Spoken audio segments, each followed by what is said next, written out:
Taip, užsirašysiu kalbėti nėra svečių. Ar yra tarybos narių norinčių pasisakyti prieš tarybos posėdį? Prašau. Tarybos narys Eimutis Žanavičius. Iš tikro, šiame laikotarpyje tarp dviejų tarybos posėdžių vyko gan tokių nereikšmiškų įvykių, kurie tikrai nuskambėjo visoje Lietuvos spaudoje, žiniasklaidoje, televizijoje ir taip toliau. Ir iš tikro manau, kad nebe vienos ir kitos tai pusės kalties.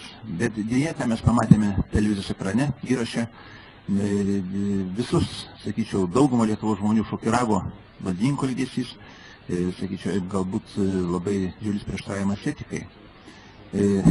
Iš tikrųjų, kadangi tas atvejis savivaldybėje nėra pirmas, prieš tai buvo kažkoksai su kažkokiais sportiniais ar nesportiniais bokso ar kovų elementais kultūros kurkauze įvykis, kuris dabar dar teisinė prasme ginčiamas, aiškinimasis.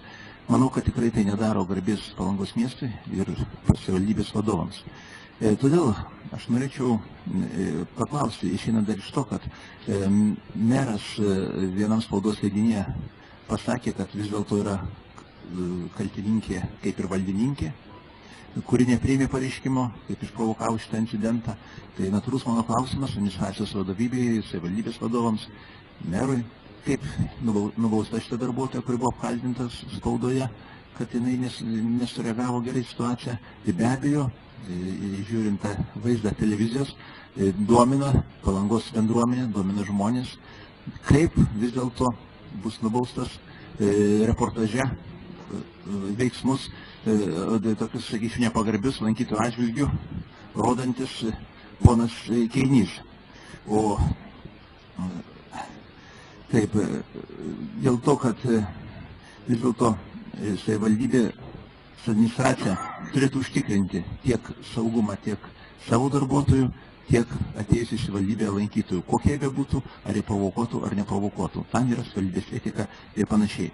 Vis dėlto norėčiau, kad įteikti merui, kadangi mero nėra, įteiksiu vis dėlto mero pavaduotojui šią simbolinę pirštinę,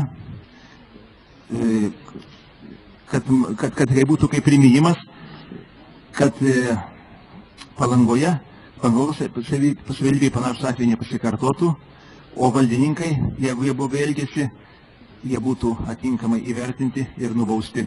Be abejo,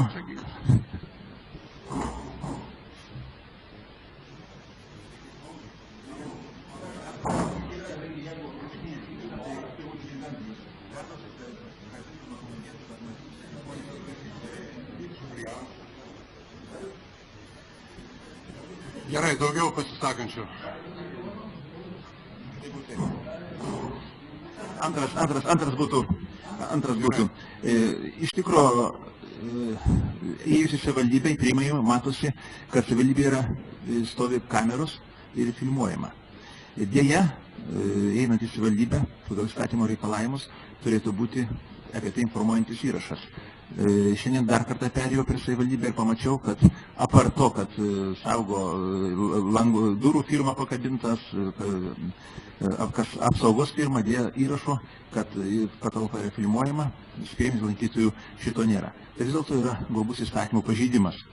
Todėl norėčiau paklausti, mero, norėčiau administracijos vadovybės paklausti, kada lankytojai bus įspėti dėl jų privatumo